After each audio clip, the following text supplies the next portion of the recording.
Praise the lord. మీ అందరికీ ప్రభు పేరిట హృదయపూర్వకంగా వందనాలు చెప్తున్నాను. ప్రభు ఈ దినము మిమ్మలను దీవించిన గాక. ఈ దినం మనం చూడబోతున్నాం ద ఇంపార్టెన్స్ ఆఫ్ ప్రేయర్, ప్రార్థన యొక్క ప్రాముఖ్యత.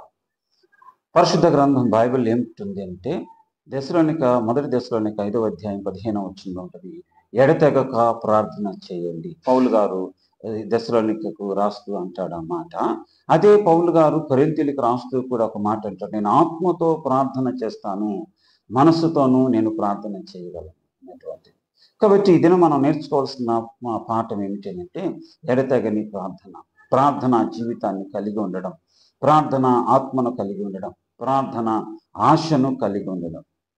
ప్రార్థన నీకు చాలా అవసరమైనది. అందుకే ప్రభు ఈ దినము నిన్ను ఉద్దేశించి నీ ప్రార్థన జీవితాన్ని ప్రోత్సహించడానికి, తిరిగి మరలా రీకన్స్ట్రక్ట్ చేయటానికి ప్రభు ఇష్టపడుతున్నాడు అన్నటువంటి విషయాన్ని నువ్వు జ్ఞాపకం చేసుకోవాలి. ప్రియమైనటువంటి దేవుని బిడ్డ, యేసుక్రీస్తు ప్రభువారు ఒక మంచి మోడల్ ప్రేయర్ని మనకు చూపించాడు. మత్తయి సువార్త 6వ అధ్యాయము 9వ వచనం నుంచి 13వ వచనం వరకు చూస్తే ప్రభు ప్రార్థనలో మనం నేర్చుకోవాల్సినటువంటి పాఠాలు మోడల్ చాలా బాగా కనిపిస్తుంది.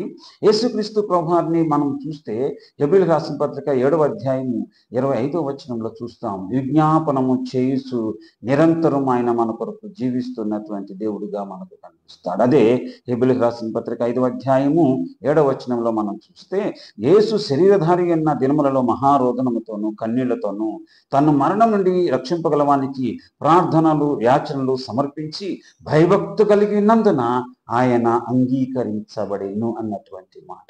డిఎల్ మూడి ఒక మాట అంటాడండి. ఏమంటాడో తెలుసా? నేను ఒక గంట సిద్ధపడడానికి దగ్గరదాపు నేను అనేక గంటలు ప్రభు సన్నిధిలో నేను మోకరించి నేను బతులాడుకోవాల్సి ఉంటుంది అని అంటాడు. అదే మాట మళ్ళీ ఆయన ఇంకొక సందర్భంలో కూడా ఆయన పుస్తకంలో రాస్తూ అంటాడు, ఒక నిమిషం మాట్లాడాలి అంటే ఒక గంట నేను సిద్ధపడాల్సి ఉంటుంది. అవునండి, నిజమే. ప్రార్థన చాలా ప్రాముఖ్యమైనది. ఈ దినము ప్రార్థన లేకనే చాలా మందిని మనము నిలబడి ప్రసంగాలు చేస్తున్నాం. ప్రార్థన లేకనే మనము దేవుని సన్నిధిలో మనము సిద్ధపడుతూ ఉంటున్నాం. ఈ దినము ప్రియమైనటువంటి దేవుని బిడ్డ, నీవు ప్రార్థన జీవితాన్ని కలిగి ఉన్నావా? రహస్య ప్రార్థన జీవితాన్ని కలిగి ఉన్నావా? ప్రభు అంటాడు, నీ తండ్రి రహస్యంగా చూచి నీ తండ్రి నీకు ప్రతిఫలం ఇచ్చినట్లు నీ గదిలోనికి వెళ్ళి ప్రార్థన చేయంటాడు. సీక్రెట్ ప్రేయర్ లైఫ్ నీకుందా? ఈ దినము నీ ప్రియ తమ్ముడిగా, అన్నగా, లేకపోతే మీ ప్రియ బంధువుగా, స్నేహితుడిగా నేను నిన్ను ప్రోత్సహించడానికి ఇష్టపడుతున్నాను. నువ్వు ప్రార్థించే సమయాన్ని కలిగి ఉన్నావా? అయితే ఎంతసేపు ప్రార్థన చేస్తున్నావు? ప్రభు సన్నిధిలో ఎంతసేపు గడుపుతున్నావు? ఉదయకాలము లేచి ప్రార్థన చేయటం ఎంతైనా ప్రాముఖ్యమైనటువంటి విషయం. కొంతమందికి ఉన్నటువంటి డౌట్ ఏంటో తెలుసా? అన్న, నాకు డ్యూటీల వల్ల నేను ప్రార్థన జీవితాన్ని కోల్పోయాను. నాకు నైట్ డ్యూటీ వేస్తున్నారు కాబట్టి ఆ నైట్ డ్యూటీలలో నేను వేసినప్పుడు ప్రార్థన చేయలేకపోతున్నాను. నాకు సెకండ్ షిఫ్ట్ వేసినప్పుడు బాగుంటుంది, నాకు ఫస్ట్ షిఫ్ట్ వేసినప్పుడు కూడా నేను క్వైట్ టైం కలిగి ఉండలేకపోతున్నాను, ప్రార్థన జీవితాన్ని కలిగి ఉండలేకపోతున్నాను.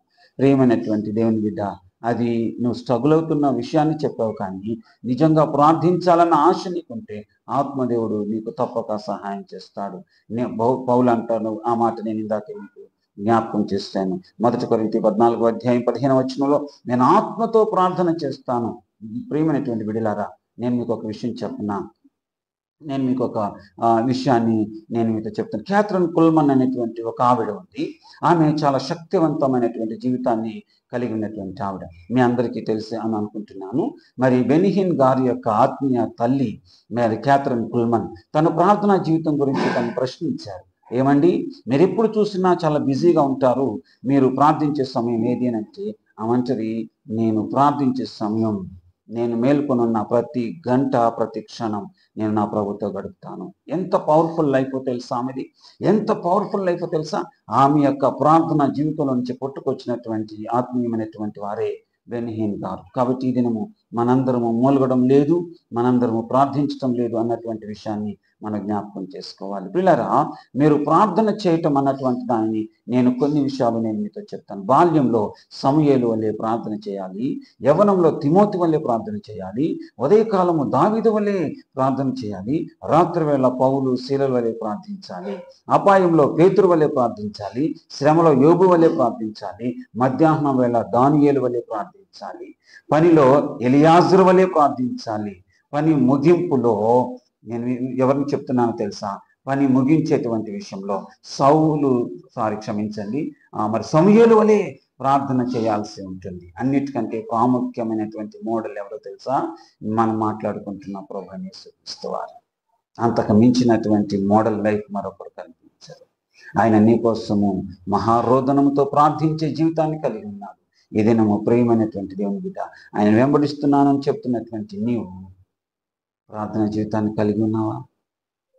ప్రార్థిస్తున్నావా? అది నైట్ షిఫ్ట్ అయినా డే షిఫ్ట్ అయినా ప్రార్థించాలన్న మనసు, ఆత్మ తృష్ణ నీ లోపల ఉంటే తప్పక ప్రార్థన చేస్తావు. ప్రతి సమయాన్ని ప్రార్థన కొరకు మలుచుకోగలవు. హృదయము ప్రభు వైపు మళ్ళిస్తే నీ మనసు వెంపర్లాడుతుంది ప్రార్థించడానికి. ఆ విధంగా ప్రార్థించడానికి ప్రభు సహాయం చేయను గాక. ఆమెన్. ప్రేమ తండ్రి, నీకు స్తోత్రాలు. ఈ సమయాన్ని దీవించండి. మా అందరికీ ప్రార్థనాత్మను కుమరించండి. యేసు నామములో ప్రార్థిస్తున్నాము తండ్రి. ఆమెన్.